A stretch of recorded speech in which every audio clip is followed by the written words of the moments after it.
Bom dia, irmãos, graça e paz. Vamos nós novamente com a nossa EBD, mesmo aqui sendo transmitido para vocês, mas acredito que está sendo bom, está sendo edificante, tanto para mim quanto para vocês. Tem havido boa participação no nosso grupo. Irmãos, eu falei para vocês que semana que vem, né, semana passada, que talvez hoje a gente já voltaria, mas eu penso que ainda não.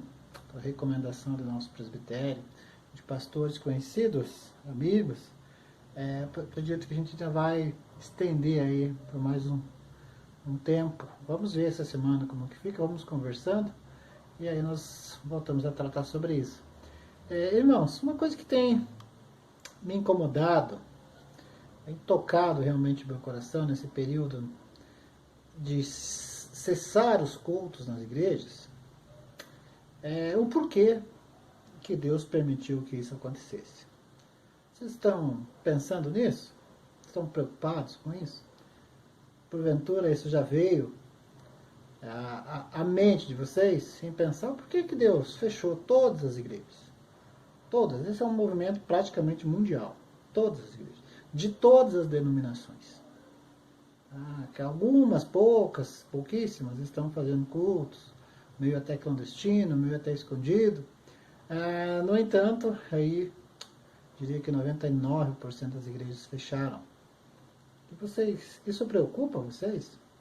Eu gostaria de estarmos juntos nessa manhã para discutir sobre isso, para tratar. Eu queria ouvir a opinião de vocês sobre esse assunto, né, sobre o texto, em cima do texto aqui que eu vou ler, porque quando eu penso, queridos irmãos, que Deus fechou as nossas igrejas, que Deus não permitiu mais que nós nos reuníssemos em assembleias, fazendo reuniões solenes, eu preciso ir para a Bíblia para encontrar uma resposta. E a resposta que eu encontrei lá no Velho Testamento não é agradável aos nossos ouvidos. Não é agradável aos nossos ouvidos. Tenho conversado com alguns líderes evangélicos que a gente encontra por aí, alguns pastores, missionários, e tenho perguntado para eles o que vocês acham sobre isso. E eles têm dito, não, tem sido bom esse tempo, porque os cultos pela internet se multiplicaram e muitas pessoas estão ouvindo a palavra em lugares não antes alcançados e tal, todas essas coisas.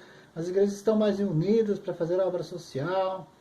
E tudo isso é muito bom, não questiono tudo isso, não questiono essas coisas. O nosso culto é assistido na Espanha, não envio esse nosso culto para pessoas que têm nos assistido lá. Então, realmente, a palavra de Deus, ela rompe as fronteiras. Mas, o que eu tenho pensado é algo mais particular, mais nosso. E se Deus não está se agradando com os nossos cultos? E se Deus não está se agradando com as nossas reuniões solenes? E se Deus não está se agradando com as nossas festas? Vocês já pensaram nisso? Já pensaram que isso pode ser uma exortação de Deus para que nós nos voltemos para Cristo Jesus, para o Senhor da igreja e para o culto verdadeiro? Eu não estou aqui falando de formato de culto, de liturgia de culto, não é sobre isso. Não estou criticando a nossa liturgia nem nosso formato de culto. Não, acho bíblico. Acho que nós somos bíblicos.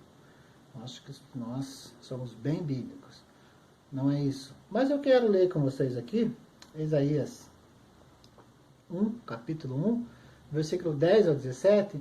E aí, vamos então conversar sobre isso. Tá bom? Diz assim então a palavra do Senhor, Isaías capítulo 1, do 10 até o 17. Ouvi a palavra do Senhor, vós príncipes de Sodoma, prestai ouvidos à lei de nosso Deus, vós, povo de Gomorra. De quem me serve a mim a multidão de vossos sacrifícios? Diz o Senhor.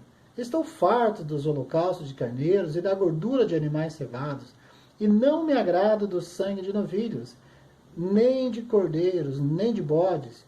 Quando vindes para comparecer perante mim, quem vos requereu só pisardes os meus atos? Não continueis a trazer ofertas vãs.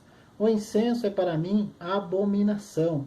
E também as festas da lua nova, os sábados e a convocação das congregações, não posso suportar iniquidade associada ao juntamento solene. Prestem bem atenção nessa parte B aqui do versículo 13. Não posso suportar iniquidade associada ao ajuntamento solene. As vossas festas da lua nova e as vossas solenidades, a minha alma as aborrece. Já me são pesadas, estou cansado de as sofrer. Pelo que, quando estendeis as mãos, escondo de vós os olhos. Sim, quando multiplicais as vossas orações, não as ouço. Porque as vossas mãos estão cheias de sangue. Lavai-vos, purificai-vos. Tirais a maldade de vossos atos de diante dos meus olhos. Cessai de fazer o mal, aprendei a fazer o bem, atendei à justiça, repreendei ao opressor, defendei o direito do órfão, pleiteai a causa da viúva.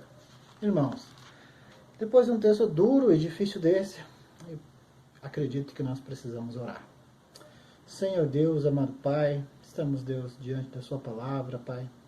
Diante dela, Deus, que é a luz para o nosso caminho, Pai, que dissipa as trevas, Senhor Deus, do nosso coração e da nossa mente, e nos coloca, Senhor Deus, no caminho certo, Pai. Ensina, Deus, a sua igreja nessa manhã, para que possamos crescer, Pai, em aprendizado diante do Senhor e diante dos homens, Deus. Essa é a nossa oração, essa é a minha oração, em nome de Jesus. Amém. Irmãos, Isaías aqui estava falando para um povo que muitos estudiosos dizem que era um povo que estava num período de prosperidade material. Aqui ele está falando para o reino de Judá, o reino do sul, né? O reino onde ficava o templo de Jerusalém, a capital era Jerusalém. E sabemos que nessa época, Israel, o país tinha sido dividido em dois reinos, e o reino do norte estava em uma época de grande prosperidade. Era o reinado de Jeroboão II, e era um tempo de muita prosperidade, um tempo de que as pessoas enriqueceram muito. E citar, queridos irmãos, uma coisa que nos empobrece espiritualmente é a prosperidade material. Isso nós vemos. Isso nós vemos aí na história da igreja, na história de Israel, na história da igreja na Europa, na história da igreja nos Estados Unidos. Parece-me que quando nós prosperamos, enriquecemos, ganhamos dinheiro, nos fartamos com os manjares desse mundo, parece-me que espiritualmente nós esfriamos. Parece-me isso. Posso estar errado, considerem vocês aí, né, com os seus próprios entendimentos. Mas o fato é que aqui Isaías está trazendo essa palavra para um povo que estava com frieza, estava em crise espiritual, em crise moral, crise ética, crise espiritual, crise política, crise espiritual. Bem semelhante ao que nós vivemos hoje, não só no Brasil, mas no mundo. Não só no Brasil, mas no mundo. Somos carentes de líderes, de bons líderes, de homens e mulheres que se coloquem diante do Senhor, que se coloquem diante de Deus e que levem o povo até Jesus Cristo, que levem o povo até a palavra de Deus. Estamos carentes. Estamos carentes. E aí, então, Isaías aqui fala a esse povo que as ofertas que eles traziam, o Senhor as abominava. Que os cultos que eles faziam, o Senhor abominava. Que a vida espiritual deles, o Senhor abominava. Que os sacrifícios deles, o Senhor abominava. Que as orações deles, o Senhor abominava. Vejam só, queridos irmãos. E por isso, viria sobre esse povo um grande exército e os levaria cativos da terra. Os destruiria. Dizimaria a cidade, destruiria o templo, acabaria com Jerusalém. Esse é um alerta de Isaías que acontece um pouco depois, mais tarde. Mas aqui Isaías alerta esse povo para que eles se arrependam, para que eles mudem, para que eles abandonem, né, essas práticas de vida dele. Então o povo aqui, aparentemente, ele tentava assegurar o favor do Senhor multiplicando as ofertas. O povo tentava assegurar o favor do Senhor multiplicando as suas ofertas. Qualquer semelhança com a nossa prática cristã hoje no Brasil e no mundo não é mera coincidência. Não é. E aí então Isaías levanta aqui a voz dizendo, olha, o Senhor antes de tudo exige de vocês outra coisa. E o profeta aqui ele se dirige tanto aos governantes quanto ao povo, tanto aos sacerdotes quanto ao povo.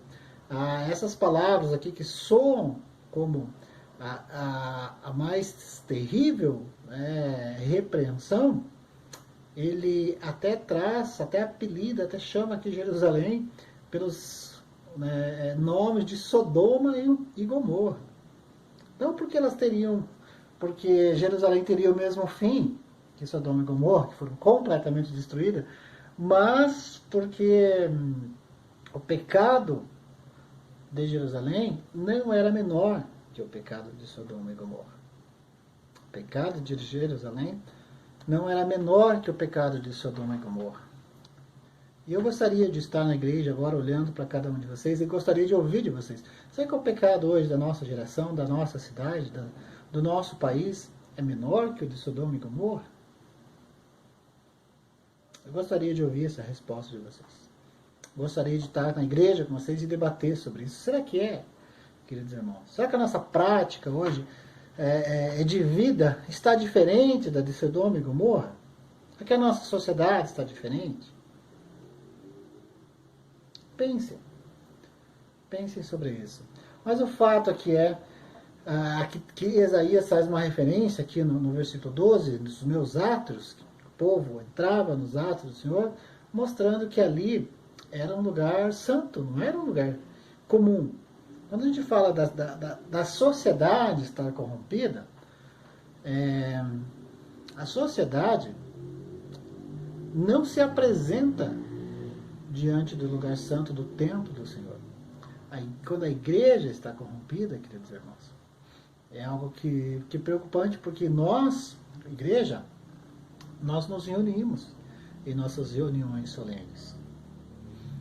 Ou seja, quando a igreja está junto, nós somos o templo do Senhor. Somos o templo individualmente, como já tratamos isso, e também quando nos reunimos. Quando nos reunimos, não é o local em que nós reunimos, mas é nós, a igreja de Cristo reunida. É templo do Senhor, é lugar santo. Como que nós então nos apresentamos? Por isso que Deus aqui então rejeita as práticas de culto dos israelitas. E ele descreve aqui no versículo 12 até o versículo 15 quais são as coisas que ele despreza. Olha só. Quando virdes comparecer perante mim, quem vos requereu? Ou só pisardes os meus atos? Não continueis a trazer oferta. Não continueis a trazer ofertas vãs. O incenso é para mim abominação. E também as festas da lua nova, os sábados e a convocação das congregações, não posso suportar iniquidade associada a juntamento solene. Ou seja, aquele povo vivia da maneira que queria, fazia o que queria, se corrompia, se prostituía, adulterava, assassinava, roubava, fazia o que queria e depois, anualmente, se apresentava no templo com os seus sacrifícios. O Senhor está dizendo isso para mim é abominação. Isso para mim é coisa podre. Isso para mim eu não quero. Isso para mim não serve. Não me tragam mais ofertas. É que o Senhor diz aqui, não me tragam mais ofertas. Queridos irmãos, nós estamos na casa do Senhor sempre, e eu estou falando aqui num contexto de igreja a nível nacional, a nível mundial, né? Não a nossa igreja, não que nós sejamos melhores que os irmãos aqui, talvez nós sejamos tão pequeno, pouco, né? Somos pouco de uma igreja pequena, então talvez aí nossos pecados não sejam tão visíveis quanto os pecados dos irmãos das igrejas grandes, não é mesmo? Não estejam tanto em destaque assim, mas nós temos que pensar, queridos irmãos, como que nós vivemos de segunda a sábado, porque nós nos apresentamos domingo diante do Senhor. Apresentamos a Ele as nossas ofertas, apresentamos a Ele as nossas orações, né, os nossos louvores, os nossos hinos, tão belos hinos que nós gostamos tanto, as nossas leituras bíblicas. Nós apresentamos Ele. Pense no nosso culto, nós adoramos o Senhor, nós pedimos perdão ao Senhor, nós ofertamos ao Senhor, nós cantamos, louvamos ao Senhor. Pense, nós vamos até esse ajuntamento solene que torna-se templo do Senhor, um lugar santo, nós vamos lá com as nossas ofertas. Temos que pensar como que vivemos durante a nossa semana, para que não sejamos, queridos irmãos, reprovados diante do Senhor, quando ofertamos a Ele aquilo que fomos fazer no culto. Devemos pensar, essa é uma palavra dura, eu sei, ela é dura para mim, queridos irmãos, porque eu tenho pensado, desde o primeiro domingo, que me foi impedido de estar na igreja junto com vocês, eu tenho pensado nisso. Aquele primeiro domingo eu fiquei muito triste. Uma pergunta surgiu em meu coração, em minha mente: Senhor, por que eu fui impedido de ir para a igreja hoje? Por que os irmãos foram impedidos?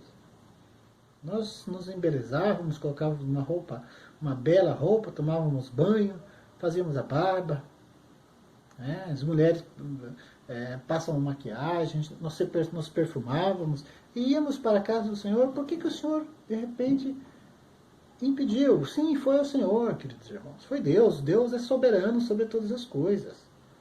Nada foge do seu controle. Nada foge do seu controle. Essa pandemia que abalou os alicerces do mundo, isso, queridos irmãos, é do conhecimento do nosso Deus e é da permissão do nosso Deus. E o que o nosso Deus quer nos ensinar com essas coisas, queridos irmãos? Eu vejo a comparação que eu vejo, que quando no Velho Testamento o Senhor encerrou as atividades no templo e enviou o povo para o exílio, era que o povo estava agindo dessa maneira aqui. O povo estava agindo dessa maneira. E a minha pergunta é, será que nós estamos agindo dessa maneira? E por isso o Senhor fechou nossas igrejas? Para que nós dobremos nossos joelhos, caímos em terra, vamos, Senhor, nos perdoe, nos ajude a viver de uma outra maneira. Será que é isso que o Senhor está querendo nos dizer? Pensem comigo, orem junto comigo. Vamos ao Senhor. Salmo 25, versículo 11, diz que o Senhor Deus é aquele que ensina o seu caminho àqueles que o amam e revela os seus segredos aos seus amigos.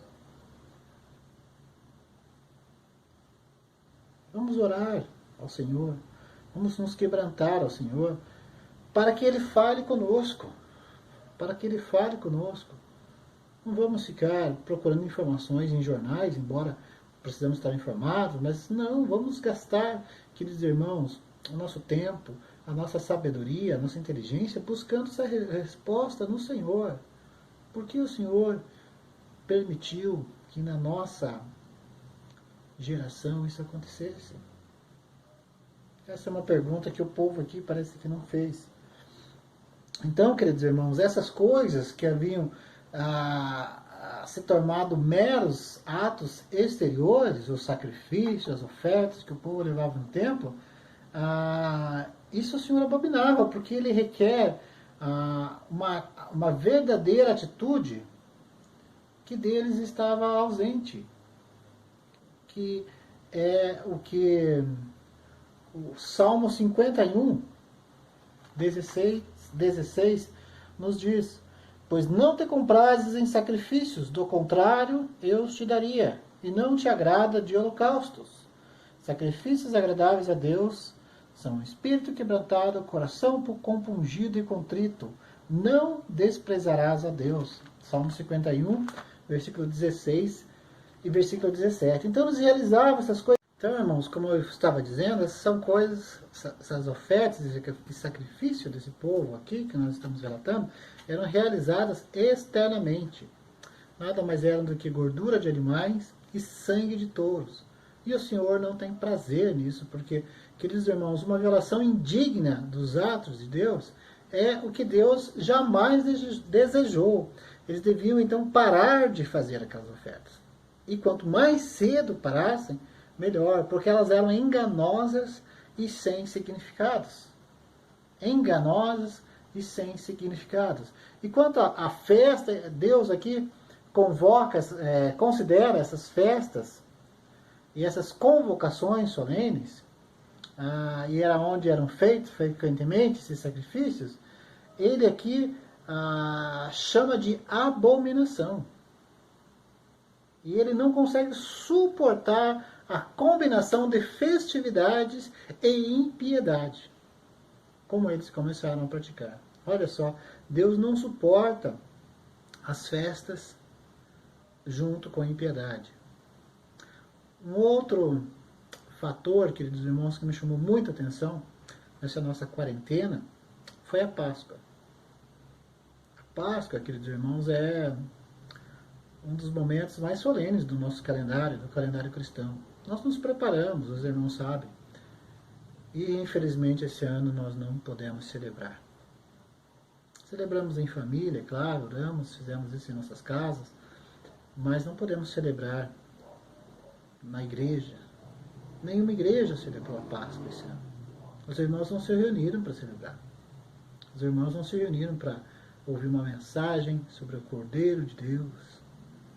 Os irmãos não cantaram hinos juntos na congregação, na igreja. O Senhor não permitiu. Precisamos considerar, queridos irmãos, isso que o Senhor nos falou, precisamos considerar e orar. E orar. Então, queridos irmãos, essas festas, elas tornaram-se para Deus um fardo pesado e não mais um deleite. E a oração, queridos irmãos? Mesmo quando o povo orava, nós vemos aqui no versículo 15, pelo que quando estendei as mãos, esconda os olhos. Sim, quando multiplicais as vossas orações, não ouço, porque as vossas mãos estão sujas de sangue. Vejam só, ele não os vê aqui favoravelmente, pois as mãos que eles estendem estavam poluídas de sangue.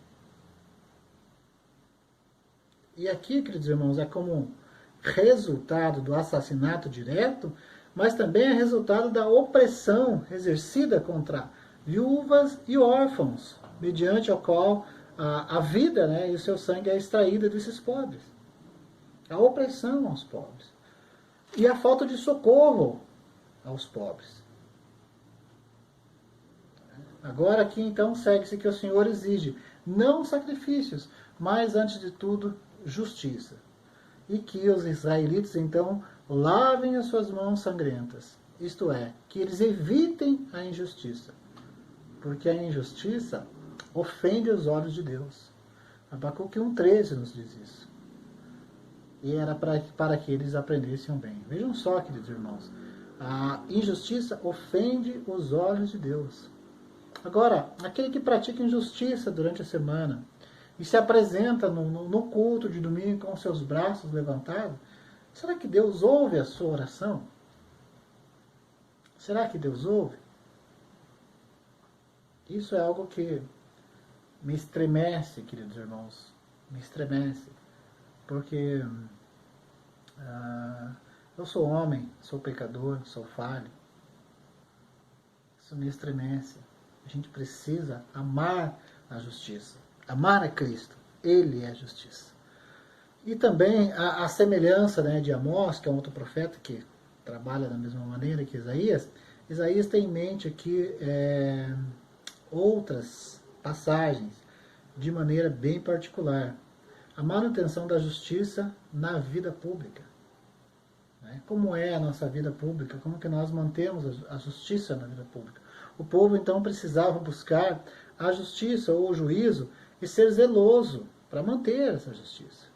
Precisa ajudar os oprimidos a encontrar maneiras de obter uma solução justa para as reivindicações dos mais pobres, dos mais necessitados. Devia agir aqui judicialmente em favor dos órfãos que não conseguem que seus clamores façam ser ouvidos nos tribunais. Eles deveriam, então, tomar, né, as dores dos órfãos e das viúvas, dos necessitados, e deveriam se tornar advogados da causa deles. A administração aqui da justiça no Antigo Testamento, ela servia especialmente para atender as reivindicações de viúvas, órfãos, estrangeiros e pobres. Será que isso mudou no Novo Testamento? Será que a administração da justiça no Novo Testamento, ela também não serve para atender as reivindicações das viúvas, dos órfãos, dos estrangeiros, dos pobres, dos mais necessitados, dos miseráveis desse mundo? Nós precisamos, queridos irmãos, considerar essas coisas. Nós temos belos templos cheios de pessoas vazias. Precisamos considerar isso, principalmente porque nós estamos, com a graça do Senhor Deus, com a bênção dele, lutando para construir uma igreja aqui na cidade de Almirante Tamandaré. Estamos lutando para construir. E eu penso que conseguiremos, penso que chegaremos lá. Mas que igreja nós queremos construir, queridos irmãos? Uma igreja que uma pessoa chega na frente e fala: será que eu posso entrar aí? Porque o templo é tão bonito que a pessoa se sente tão indigna de pisar lá dentro. Temos que pensar nessas coisas, irmãos. Precisamos considerar essas coisas. E orar. Dobrem os seus joelhos. Quero a nossa igreja presbiteriana de Almirante Tamandaré aqui orando, levando a sério essa exortação de Deus para o seu povo. Ninguém está pensando nisso, queridos irmãos. Ninguém, nenhuma igreja, nenhum pastor, nenhum líder. Pelo menos eu não ouvi. Se tem alguém, se vocês ouviram alguém, pode me passar, não tem problema. Peço desculpa, peço perdão. Mas eu não ouvi ninguém trabalhando essa questão de que os nossos cultos não estão agradando a Deus, e ele cessou com eles. Ele cessou com ele. A celebração da nossa Páscoa não estava agradando ao nosso Senhor, ele não deixou que nós a celebrássemos nesse ano. É uma verdade que as igrejas não querem ver. Mas nós precisamos ver essas coisas. Para que, quando voltarmos a cultuar o Senhor, Cristo Jesus seja o centro do nosso culto. Não só no domingo, mas da nossa vida pública durante a semana. Para que quando cheguemos no domingo, o Senhor aceite o nosso culto. Que Deus tenha misericórdia das nossas vidas, em nome de Jesus. Senhor nosso Deus, amado Pai, tem misericórdia de nós, Pai. Fala, Senhor Deus, com cada irmão, fala, Pai, em sua mente, em seu coração. Dá, Senhor Deus, direcionamento, Pai, da verdade, Deus, e nos ensina, Pai, a cultuar o Senhor, Pai, como o Senhor merece, porque do Senhor é toda honra, toda glória, todo louvor, Deus. Tem misericórdia de nós, Pai. Nos perdoa, Pai. Sara a nossa nação, Pai. Perdoa as nossas igrejas, Deus. Muitas vezes, Pai, nós erramos, Deus, pensando que estamos acertando, Pai, e queremos fazer o bem, quando vimos já fizemos o mal, Deus. Tem misericórdia de nós, Pai.